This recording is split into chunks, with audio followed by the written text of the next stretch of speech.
Here is our show and tell, our sharing for tonight. This first thing is a specific medicine container. You see it says American Hemp. It says it's great.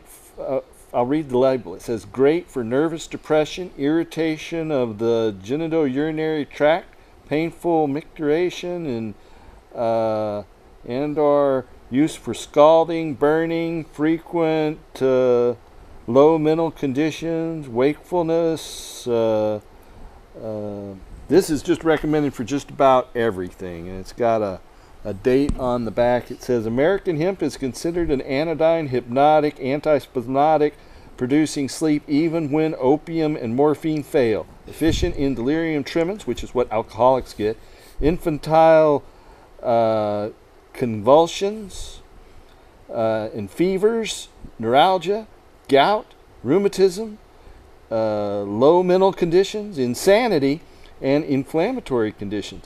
It's often preferable to opium and where opium disagrees. So that's what it says on this jar right there in tiny letters. I read it. Then this one is from a currently operating company, Park Davis. This is in solid powdered extract, and you see it has about half of the containers are still in here. This is from 1910. It says Indian Cannabis on this little label in the back, and it's a Park Davis product produced in Detroit, Michigan. It is powdered hashish, or keef we often call it, but they call it powdered extract of cannabis. Right next to it is another powdered extract of cannabis. Let's get it away from the leaf a little bit. There we go. Oh no, back the other way. There, that's better. So this one's from Eli Lilly, and I have a series of Eli Lilly products here that are going to the Cannabis Museum in Athens, Ohio here in short order. But this is a specific powdered cannabis product. Then right next to it from the Merrill Company is also a powdered extract of cannabis. All three of these jars were made to hold 1, 2, 3, an ounce of cannabis. In fact, this one even says right on the back, 1 ounce. So you can see this one's empty. This is the only one that has some of the contents in it. Right next to it here, maybe you can close in a little bit on that. This is Clora Dime. Clora Dime was a medicine for pain and sleep, and it's also from Eli Lilly. It is cannabis, morphine, peppermint, chloroform, and caspicum. So this has a lot of different things in this Clora Dime from Eli Lilly in Indianapolis. And so it was used for pain and spasms. And so it, like again, I said again, it has morphine, cannabis, capsicum, chloroform. This stuff will just knock you out, basically. Then right next to it, we have another Eli Lilly product, Cannabis Tincture number 17. Eli Lilly, Park Davis, these guys each had over 24 different cannabis products that were slightly different in the extracting agent and the contents and concentrations.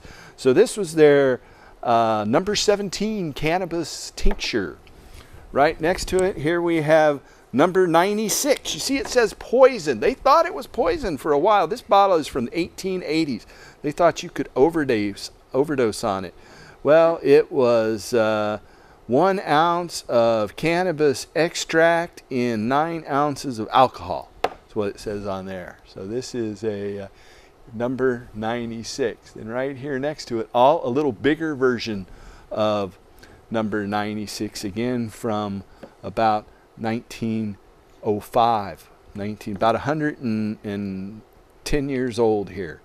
And so then right next to it we have one from 1870, and this one is particularly interesting. It has a label here on the back. It isn't in real good shape. This is Cannabis Indica USP.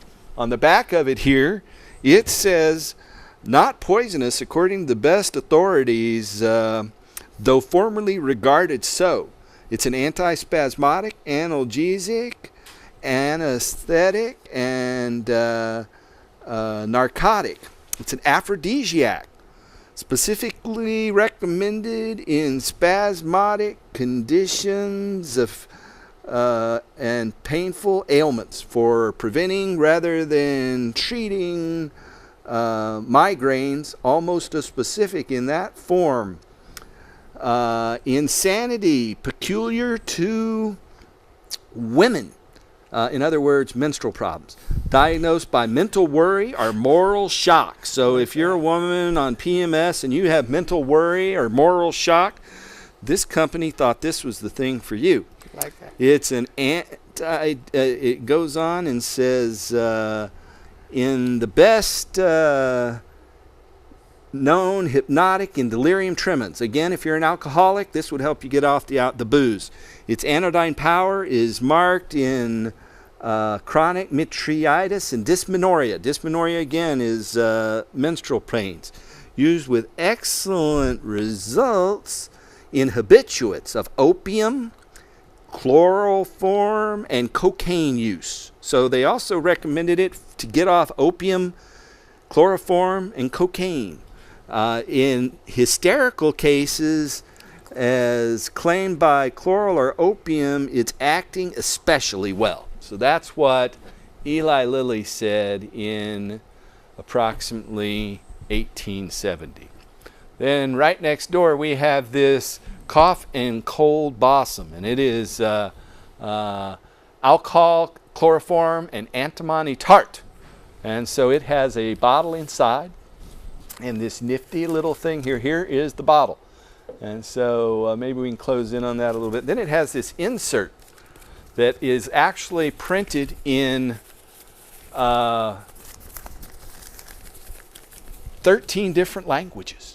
You can read it in 13 languages. In case you're, newly immigrated here, this was a medicine. This is from 1885. It was produced in Pennsylvania, Plymouth, Pennsylvania. Right next to it, we have our regular hemp flame of freedom. This is hemp seed oil with a hemp wick. This is next week's wick right here, folks. And this is some raw hemp oil. And this is after we've had the hemp wick in there and burning it. This is just a little shot glass with some hemp seed oil in it, and we light it up. So this is the reason that marijuana is illegal. It's not a coincidence, I believe, that an Israeli-Canadian energy company called Adira Energy, again, you can look them up, A-D-I-R-A energy.com. This Israeli-Canadian oil company, I've been talking for years that the only reason that marijuana is illegal isn't really about drugs. It's really about money and power and the continued centralization of economic and political control. And it's specifically about energy and fiber. So these are the reasons marijuana is illegal. They don't want us to have this naturally centralized resource. They want us to have to buy it from them. Does that sound familiar to you? Anyway, here's our hemp ball of twine. And this is hempcrete. It's limestone powdered down called quicklime. And it's broken up, and it's stronger than concrete. And then this is a little hemp stalk. We like hemp stalks around here, don't we, Eric? Yes, we do. Larry. All right. So that's the end of our show and tell for tonight.